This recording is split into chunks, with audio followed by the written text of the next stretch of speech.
I really saw how certain people look at Shedeur, and specifically the older generation, right? The older legends have a lot of respect for Shedeur. I saw one where Shedeur Sanders was closing his eyes and throwing passes. Before moving further, we're pushing for 1,000 subscribers here at Gridiron Ground.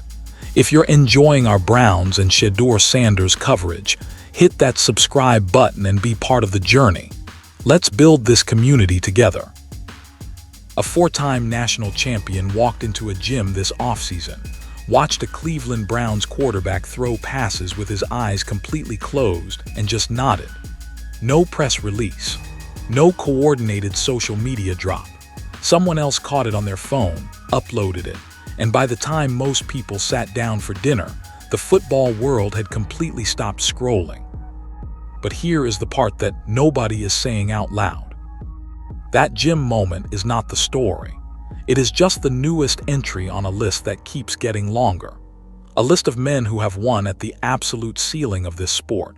Men who have nothing to gain from backing the wrong name. Men who keep choosing to put their credibility right next to Shedeur Sanders anyway. Kurt Warner, Bernie Kosar, Peyton Manning, Hanford Dixon, and now Jim Tressel. 5 legends. 5 completely separate moments. 5 independent paths to the exact same conclusion about a quarterback who has not even started a full NFL season yet. Before this video is over, you are going to understand exactly what that pattern means, and more importantly, what it does not mean. Right now, though, drop one word in the comments that describes Shedeur Sanders to you. Just one word, whatever comes to mind first. Gridiron Ground wants to know where you stand before we get into all of it. Because what comes next changes the whole conversation. And it was like dinner time, 4th workout of the day. I'm like, 4 workouts? Man, Josh Allen, I don't see any evidence that he even has had 1 workout. And our quarterback has 4. And then, is there even more after that? Is there 5 and 6? Like, these guys, they are on the grind. They are on the hustle. And I'm telling you, I just think this is setting up. Todd Monken has clearly planted that seed that you guys, gentlemen, are in a competition. Get out there, close your eyes, throw some passes, work out, hustle, work out, grind, work out, lunch, work out, dinner, work out. None of this is real. Go to the D3 schools, work out some more, have Jim Tressel come and hang out. Before going further, if you're enjoying this video, don't forget to smash that subscribe button. It really helps us keep bringing you the content you love. Share this video with your friends so they don't miss out on all the drama and excitement. To understand why that gym session hit the football world differently than a typical off-season workout clip, you need to understand exactly who walked through that door. Not the general idea of Jim Tressel, the full picture. Because if you glance at his name and keep moving, you are missing the entire weight of what his presence in that building actually means. Tressel did not build his name at Ohio State. That is where the casual fan picks up the story, but the real foundation was laid long before he ever coached a single snap in a Power 5 program. It was built at Youngstown State, where he won 4 Division IA national championships. Not 1, not 2, 4. That level of sustained dominance at any level of this sport is something most coaches never come close to achieving in an entire career. And Tressel did it before Ohio State ever came calling. Then comes the chapter everyone knows. From 2001 to 2010, Tressel goes 94-22 at Ohio State. He beats Michigan consistently, which in that rivalry carries a weight that outsiders sometimes underestimate. He reaches 3 BCS national championship games, and in 2002, he takes the Buckeyes through an entire season without a single loss and wins the national title outright. That is an undefeated championship run at one of the most scrutinized programs in college football history. That is the complete resume of the man who showed up to run Shedeur Sanders through throwing drills this summer. And here is what that actually means in practical terms. Tressel has spent his entire professional life in rooms with elite football talent.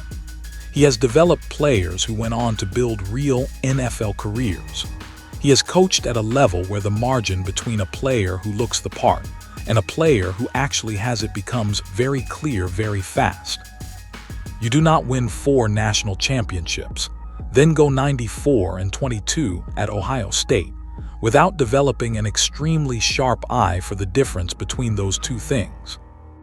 Men at that level of the sport become deeply protective of where they place their time, not because they are inaccessible or arrogant, but because time is the only currency that cannot be replaced, and they have been around long enough to know exactly what wasting it costs. When someone like Tressel chooses to spend his summer in a gym running a young quarterback through drills, that decision alone says something before a single word gets spoken about it.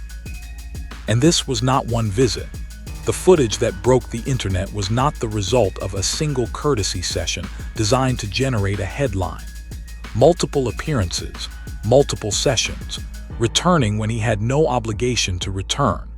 Men who have won at the level Tressel has won at do not keep coming back unless what they are seeing is worth coming back for. Their reputation is not something they loan out casually. Before going further, if you're enjoying this video, don't forget to smash that subscribe button. It really helps us keep bringing you the content you love. Share this video with your friends so they don't miss out on all the drama and excitement. Shout out to Boog, because obviously Shedeur is putting in some work, and obviously when you're putting in work with somebody this legendary in the world of football and Jim Tressel, right? You're talking about national champion, and just so we all know, because I printed it out, I have it right here for you. We're talking about national champion. We're talking about Division I AA 4-time national championship at Youngstown State. We're talking about the president of Youngstown State, was at Ohio State from 01 to 2010, when 94-22 overall against Rival Michigan, reaching 3 BCS national championship games, and then the 2002 national championship game, which was an undefeated season. Look, this, when I saw this, and by the way, obviously I know Shedeur putting in work. And it was like dinner time, 4th workout of the day. I'm like, 4 workouts? Man, Josh Allen, I don't see any evidence that he even has had 1 workout. And our quarterback has 4. And then, is there even more after that? Is there 5 and 6? Like, these guys, they are on the grind, they are on the hustle, and I'm telling you, I just think this is setting up. Todd Monken has clearly planted that seed that you guys, gentlemen, are in a competition. Get out there, close your eyes, throw some passes, work out, hustle. The implied endorsement of repeated presence from a coach with that resume is a different category of signal than anything a social media clip can manufacture on its own. There is also something worth sitting with about how any of this became public. Shedeur's own camp did not post it. There was no coordinated release, no time drop calculated for maximum engagement. Someone else caught it. Someone else put it out. The story spread from there without any help from the people involved. That is a small detail, but it tells you something real about the nature of what is actually happening inside those sessions. The work is being done entirely independently of whether a camera is pointed at it. Now, this is where Gridiron Ground needs you for a second. If you have been watching us break down the stories that actually matter in professional football, and this is your first time here, hit subscribe right now. We are not here to recycle the same talking points you can find anywhere else. We dig into the layers that most coverage skips, and we are just getting started on this one. Because the man who showed up to that gym is only one piece of this. The drill that stopped the internet mid-scroll tells a completely different kind of story, and it starts with Shedeur closing his eyes. The clip itself is almost deceptively simple. Shedeur Sanders standing in a gym, eyes completely closed, releasing the football and completing the rep cleanly. No scramble, no highlight reel theatrics. Just a throw executed with the kind of quiet confidence that suggests his body already knew exactly where the ball needed to go before his eyes had any opportunity to confirm it. The internet treated it the way the internet treats most things. Reactions, stitches, people splitting into camps about whether it was genuinely impressive or carefully staged for the algorithm. The debate spread fast, and in the middle of all of that noise, the most important piece of context got completely buried. That eyes-closed drill was not how Shedeur started his day. It was somewhere deep inside his 4th, possibly his 5th, documented workout of that single afternoon. By dinner time, 4 complete sessions before most people had finished their evening commute, and that detail alone stopped analysts mid-sentence when it came up on air. One of them made the comparison that got picked up and repeated everywhere afterward. He said he had not seen a single documented piece of off-season workout footage from Josh Allen. Not one clip, not one verified session publicly available. Meanwhile, Shedeur was sitting at 4 before the sun finished going down, potentially adding more after that. The question that followed got laughs in the room, but there was nothing actually funny underneath it. Is there a session 5? Does workout 6 happen after dinner? Because based on what was being reported, the answer was not obviously no. Now strip the entertainment value out of that comparison for a moment and look at what it is actually describing. Voluntary off-season work has no mandatory structure.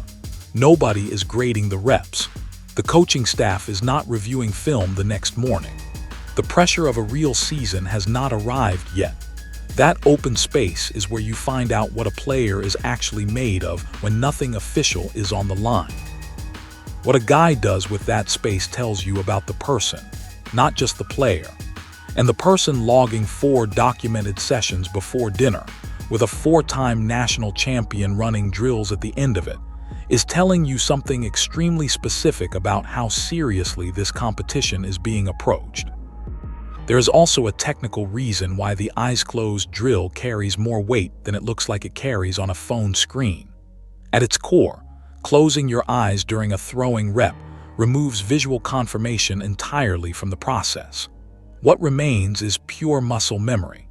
The accumulated product. Before going further, if you're enjoying this video, don't forget to smash that subscribe button. It really helps us keep bringing you the content you love. Share this video with your friends so they don't miss out on all the drama and excitement. Draft Kurt Warner, NFL legend, says my evaluation of Shedeur is that he's the most accurate quarterback. I thought in this draft, Warner, I thought in this draft, when he sets his feet, when he's comfortable in the pocket and he delivers the football, the ball goes where he wants it to go.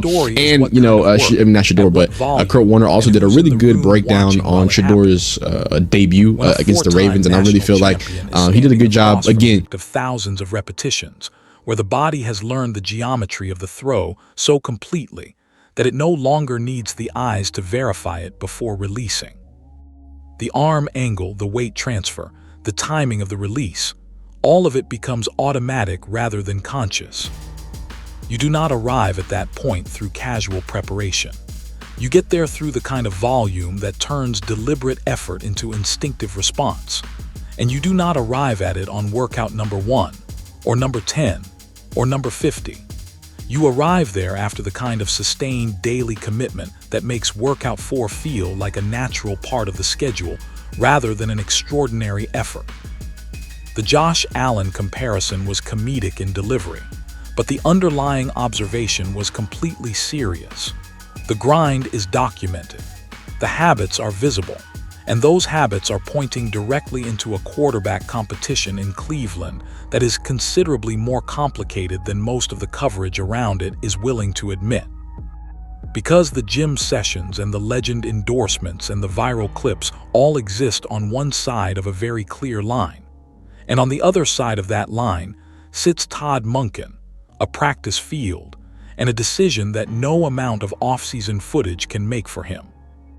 Some of the coverage around Shedeur Sanders this offseason has been painting a picture that is a little too clean, a little too settled, as if the story has already been written and training camp is just a formality before the ending everyone expects plays out on schedule. That version of events deserves to be challenged directly, because it is not what is actually happening inside that Cleveland Browns quarterback room. Todd Monken has made his position clear enough that repeating it almost feels unnecessary, but here it is anyway because the coverage keeps softening it. The starting quarterback job in Cleveland is not assigned, it is earned. Deshaun Watson is in that room. Dillon Gabriel is in that room. Shedeur Sanders is in that room. All 3 of them are competing for the same position, and the man making the final call is going to base that decision on what he sees when real football starts happening in front of him. Pre-snap processing, film room decisions, what a quarterback does when a play breaks down completely and 10 other people in the huddle are looking for someone to reset the energy and get them back on track, not when everything is clicking, when it is not. Those are the moments Monken is going to be studying. No gym clip settles that argument. No legend endorsement closes that conversation. The job gets decided on a practice field in Cleveland, full stop. Now, Deshaun Watson brings something to this competition that does not fit neatly into a simple football evaluation. He has NFL starting experience. He has played under real pressure in real games against real defenses. He also carries a contract situation that creates its own layer of organizational complexity inside this building. And anyone who pretends that context does not exist in these conversations is being selective about which parts of the reality they want to look at. Watson is not a placeholder. He is a quarterback with legitimate NFL credentials competing for a job. Dillon Gabriel is a different kind of challenge. His college efficiency numbers are the kind that front offices pay attention to when they are building their board. He finished his college career with the sort of accuracy and decision-making metrics that make personnel departments sit up. He did not land in this competition by accident. Monken genuinely has options, and he has made it clear he intends to use the competition to find the right answer rather than confirm a predetermined one. Now here is where this section requires some honest framing, because there is chatter that has been circulating around this situation that deserves to be addressed as exactly what it is: speculation. Rumors have floated in NFL circles suggesting that the Browns' front office dynamics around this quarterback competition may not map perfectly onto what plays out purely on football merit during practice. No names are attached to that. Nothing has been verified or sourced with real credibility. But it is the kind of chatter that tends to circulate when a situation has more organizational moving parts than the public version of events suggests. File that under things worth watching rather than things worth drawing conclusions from. This is also the moment where Gridiron Ground is going to ask you something directly. If you have been with us through this breakdown and this is the kind of football content you want more of, the subscribe button is right there, and it takes 1 second. We are building something here for people who want the real conversation, not just the surface version. What none of the competition dynamics change is the side of the ledger Shedeur actually controls. He cannot manage Watson's contract situation. He cannot influence what Gabriel puts on film.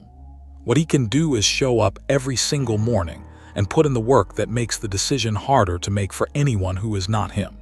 And based on what the offseason has already shown, that is exactly the approach he is taking into the most important competition of his career so far. But the endorsements surrounding that competition are not background noise. They are a pattern. And the first name on that list said something specific enough that it stopped the entire conversation cold before Shedeur ever put on a Cleveland Browns uniform. Before the draft, before the selection, before Shedeur Sanders ever suited up in Cleveland and took a live snap against the Baltimore Ravens, Kurt Warner was already on record. And the way he delivered his evaluation was not a hype line crafted for engagement. It was a precise, technical read from a precise, technical mind. Warner is not a voice that operates in vague enthusiasm. He played the quarterback position at an elite level. He won a Super Bowl. He built a Hall of Fame career that started in circumstances so unlikely that if you wrote them into a script, nobody would believe it. Before going further, if you're enjoying this video, don't forget to smash that subscribe button. It really helps us keep bringing you the content you love. Share this video with your friends so they don't miss out on all the drama and excitement. A man stocking groceries who ends up starting in the Super Bowl and winning it.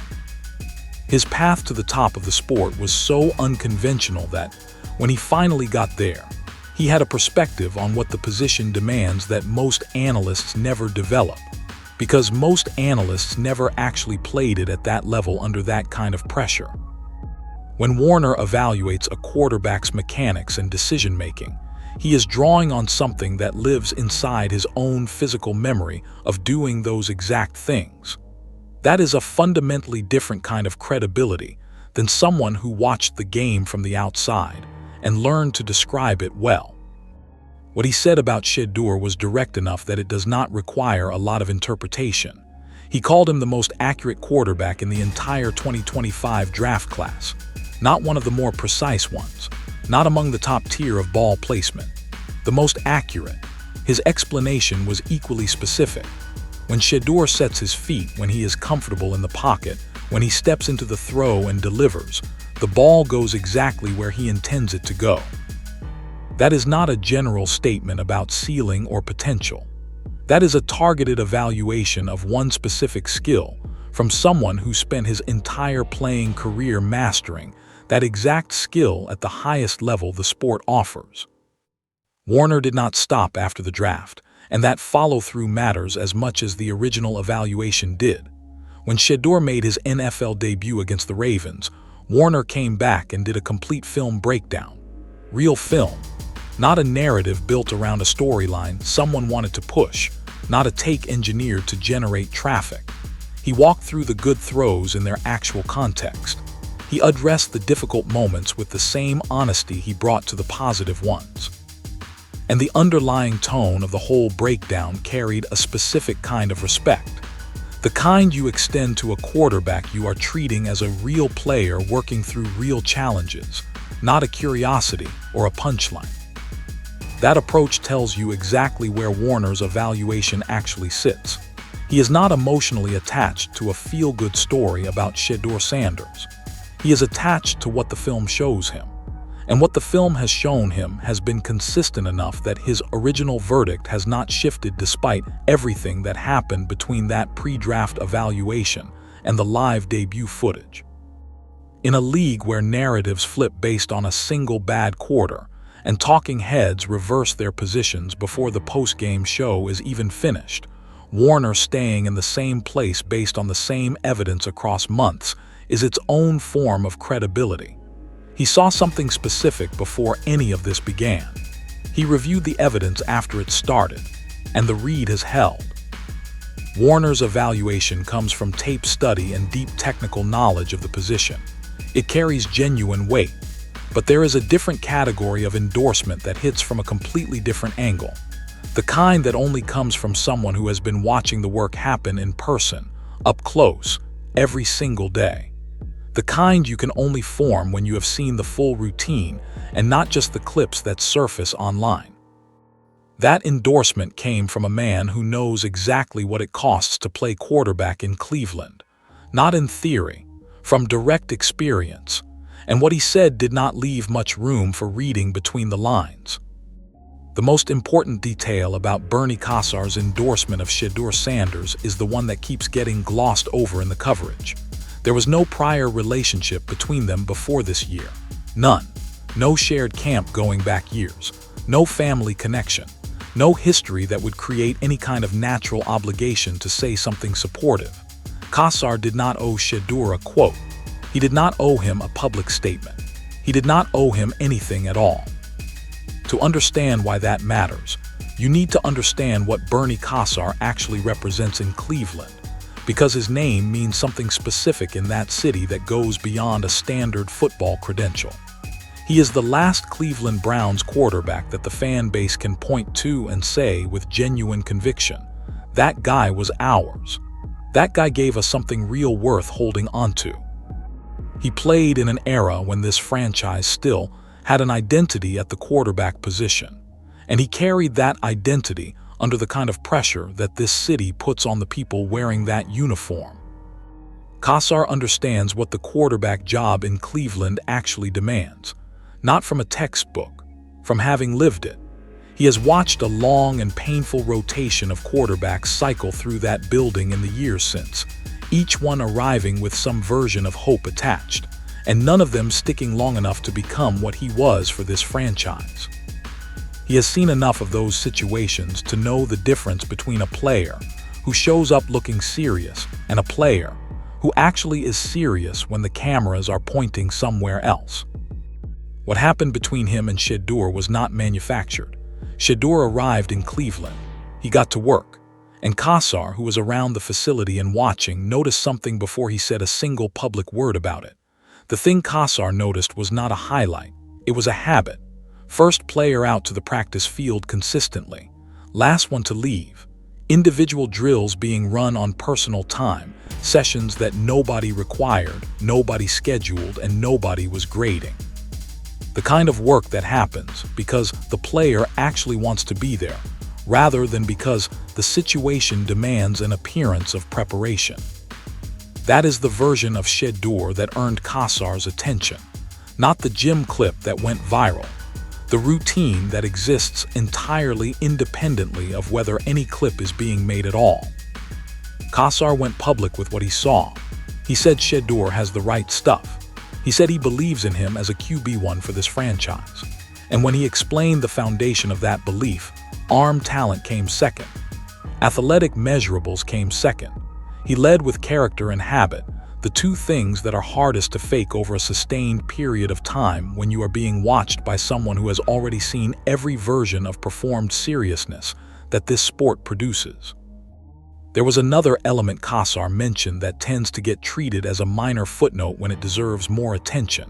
He talked about how Shedeur carries himself around the facility, signing autographs after sessions, being genuinely accessible to people rather than performing a version of accessibility that evaporates the moment the obligation ends. When that came up, Shedeur's response on camera was the kind of answer that either rings true immediately or it does not. He said there is no strategy behind any of it, no reason to fake anything at this point in his life. This is just who he is. Here is why that answer matters beyond what it looks like on the surface. Shedeur has been giving some version of that same answer since his days at Jackson State. The framing shifts slightly depending on the context and the question, but the core of it does not change. It does not get more polished. It does not evolve into something more calculated as his profile grows. An answer that stays that consistent across years and completely different circumstances, without ever becoming more refined or strategic, is usually consistent because it is true. When the man who carried the weight of this franchise on his arm, who knows exactly what Cleveland asks of its quarterbacks, looks at a young player arriving in that building and says he has the right stuff, the people in that city who have been waiting a very long time for a real answer at that position tend to stop and listen. Warner and Kosar reached the same destination through entirely different routes. Then comes the rest of the list. And when you lay all 5 names out together and look at the pattern they create, it becomes nearly impossible to dismiss with a simple take. Lay them all out in one place and look at what you are actually looking at. Kurt Warner, Super Bowl champion, Hall of Famer, one of the most technically credible evaluators of the quarterback position working anywhere in the sport today. He studied Shedeur's tape against an entire draft class and landed on most accurate passer in the group. He came back after the debut and did the film work a second time. No prior relationship driving the evaluation. No angle. Just an honest read from someone who played the position at the highest level and knows exactly what he is looking for. Bernie Kosar, the last quarterback Cleveland Browns fans can genuinely point to as theirs during the modern era. A man who played under the exact pressure this franchise puts on that position and understands its demands from the inside. Zero connection to Shedeur before this year. Watched him work, went public with his backing, and when he explained why, he led with habit over highlight. Peyton Manning, possibly the most analytically sophisticated quarterback who ever played the game. A man who approached the position as an intellectual exercise as much as a physical one, and who built a career on processing information faster than the defense could present it. He ran Shedeur through routes on a nationally televised ESPN platform, not a courtesy appearance, not a handshake moment staged for the cameras, an actual working session broadcast in front of the entire country. Manning does not show up for things that are not worth his time.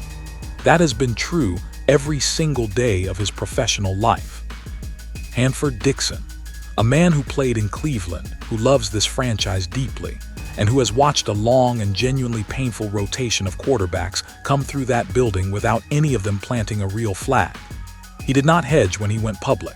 He did not add conditions or qualifiers. He said clearly, give Shedeur the real opportunity to start. A straight take, unqualified, from someone who has seen enough of the alternatives to know what a real option looks like when it shows up. And then Jim Tressel. 4 national championships before Ohio State ever called, 94 wins and a national title with the Buckeyes. A career spent building programs and developing players who go on to do real things beyond college.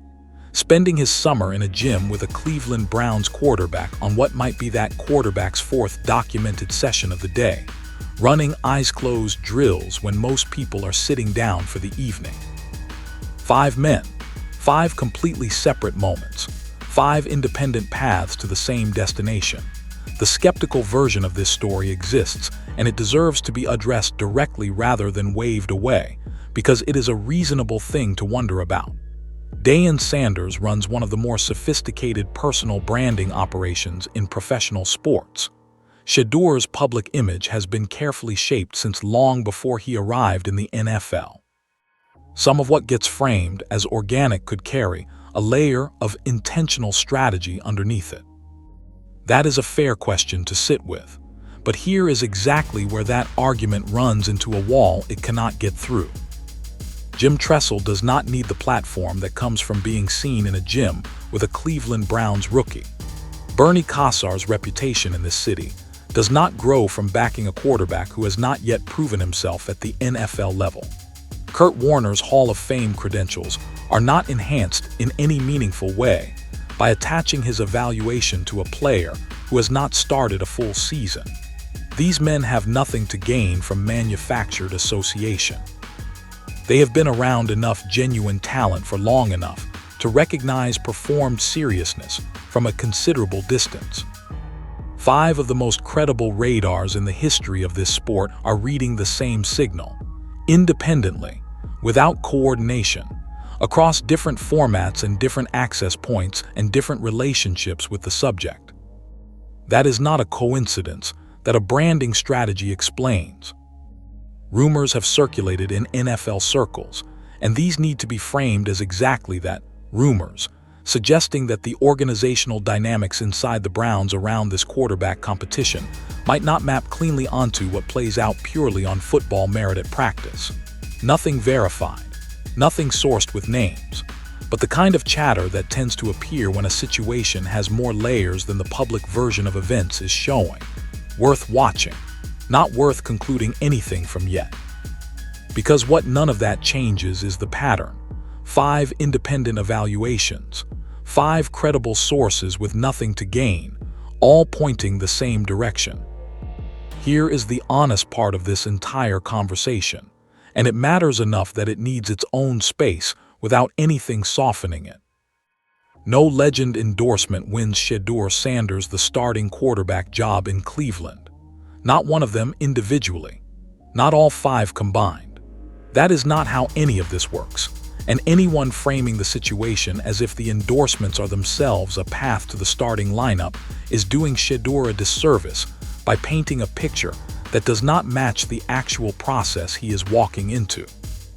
Todd Monken is going to watch him compete against Deshaun Watson and Dylan Gabriel when training camp opens and real football begins happening in front of him. He is going to track how fast Shedeur processes what a defense is presenting before the snap. He is going to observe how the communication flows in the huddle during a drive that is not working the way it was drawn up. He is going to sit in film rooms and evaluate decisions made at full speed under real pressure, when the body is tired and the margin for error is smaller than anything a gym session can replicate.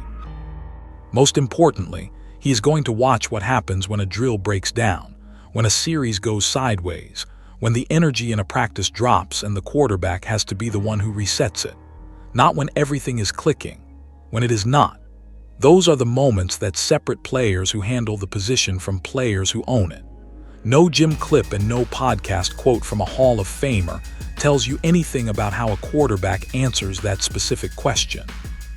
The teammates in that quarterback room are forming their own reads simultaneously. The offensive linemen, the receivers, the tight ends, the running backs, all of them are watching who they instinctively trust when the situation gets heavy. That trust does not come from a reputation or a recruiting profile or a famous last name. It comes from what a player actually does in the moments that matter when the people around him need something real.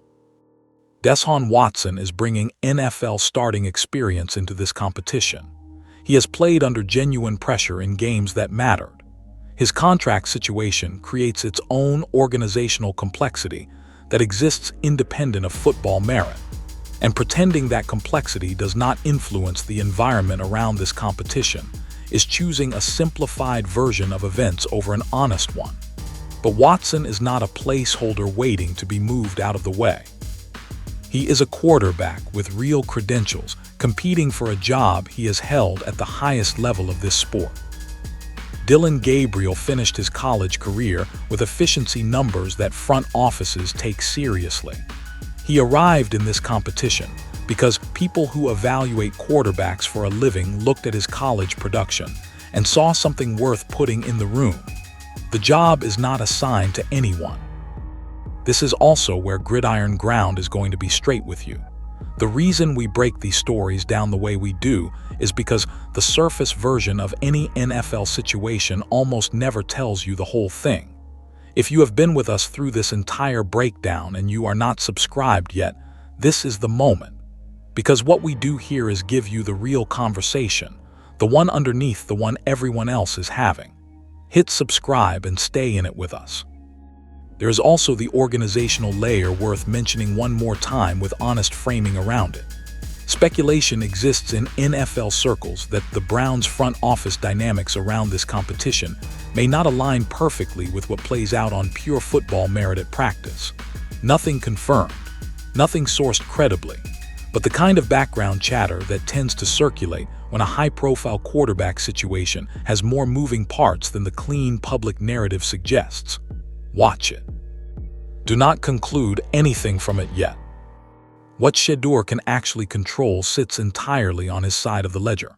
The daily work, the habits, the relationships built with people who have no obligation to show up and who keep showing up anyway. Training camp will give everyone the answers the football world is actually waiting for. But the offseason already asked the question, and Shedeur's answer to it has been the same every single morning, whether a camera caught it or not. There is a version of the Shedeur Sanders offseason story that is very easy to tell. The famous father, the high draft profile, the social media presence, the branding machine that surrounds the whole operation. That version is easy to find. It writes itself and it generates its own traffic without any help. Then there is the version that keeps leaking through other people's cameras. Not Shedeur's cameras, not his team's carefully managed content. Other people's phones in other people's hands capturing moments that nobody coordinated and nobody announced. The gym session with Jim Tressel that surfaced because someone else was there and put it out. The footage of the eyes-closed drill that spread because the football world could not stop sharing it. The habits that Kosar noticed before he ever said a public word. In the quiet space of a facility where Kosar had no particular reason to be paying close attention and paid close attention anyway. That version of the story is harder to manufacture than anything a professional branding operation can produce, because you cannot script other people noticing you when the official cameras are off. You cannot coordinate a four-time national champion choosing to spend his summer in your gym on session 4 of a day that started before most people had lunch. You cannot manufacture the observation of a man like Kosar, who has watched enough quarterbacks come and go in Cleveland to immediately recognize the difference between someone managing an appearance and someone actually doing the work. The work is what connects all 5 endorsements, not the highlight moments, not the viral clips, the sustained daily reality that sits underneath all of it, and that each of these men, from different vantage points and through completely different access, has independently observed and responded to in the same way. Kurt Warner's evaluation held across months and a live NFL debut because the underlying evidence stayed consistent. The habits Kosar described as the foundation of his belief did not appear suddenly when the spotlight showed up. They were already there before the spotlight arrived. Jim Tressel returned to that gym session after session not because one visit generated good press, but because whatever he saw the first time was worth seeing again. That is the kind of consistency you cannot fake across 5 independent observers with no coordination between them. You can manage one relationship carefully. You can curate one set of impressions with the right amount of attention and strategy. But 5 men, across 5 separate formats, over multiple months, each arriving at the same basic read without any of them being in the room when the others formed theirs, that is not a product of image management. That is a product of the daily answer being the same every morning. The training camp version of this story is still ahead. Todd Monken has his own evaluation process, and it runs on entirely different evidence than anything the offseason has produced. The quarterback competition in Cleveland is real, the stakes are real, and the job does not belong to anyone yet. Watson and Gabriel are genuine competition, not obstacles placed in the path of an inevitable outcome. But the offseason already told part of the story, not the whole story, part of it. And the part it told came through 5 voices that had absolutely nothing to gain from telling it. Here is where everything lands. Jim Tressel, Kurt Warner, Bernie Kosar, Peyton Manning, Hanford Dixon, 5 men who have operated at the absolute ceiling of this sport, each arriving at the same place about the same quarterback through 5 completely separate routes. No coordination, no shared agenda, no professional reason to be in the same conversation. That pattern does not hand Shedeur Sanders anything. It does not replace what has to happen when training camp opens and Todd Monken starts making real decisions based on real football in real time. The competition in that Cleveland Browns quarterback room is genuine, and anyone treating it as already settled is looking at a version of this situation that does not match what is actually on the ground. Watson brings experience and organizational complexity. Gabriel brings efficiency numbers and legitimate credentials. The job is open. But the pattern underneath all of the offseason noise is not something you can dismiss with a hot take or explain away with a branding argument. Men like Tressel and Kosar and Warner do not attach their credibility to a player casually. They have been around enough genuine talent to know the difference between someone who looks serious and someone who actually is. And that distinction becomes very clear very fast when you have spent a career at that level of the sport. 5 radars, 5 independent readings, all pointing the same direction. Training camp will give everyone the answers the football world is actually waiting for. But the question the offseason already asked has already received its answer, and it has been the same answer every single morning. Now Gridiron Ground wants to hear from you. Do the legend endorsements actually mean something heading into camp, or does all of this disappear the moment real football starts? Drop your take in the comments right now. If you are riding with Shedeur this season, make some noise below. And if this is the kind of real breakdown you want more of, you already know where the subscribe button is. We will see you in the next one. About Shedeur, he thinks Shedeur is a QB1. He thinks he's got the right stuff. Bernie Kosar and Shedeur have seemed to grow a really good relationship. From what I understood, they never had a previous relationship. What happened was Shedeur got there, he was working hard, and apparently he showed Bernie Kosar, the greatest Browns quarterback of all time. Somebody please, check me. Well, I mean, not of all time, Otto Graham, XYZ, but of the modern era, right? The last great Cleveland Browns quarterback, right? He seemed to really appreciate what Shedeur brings to it.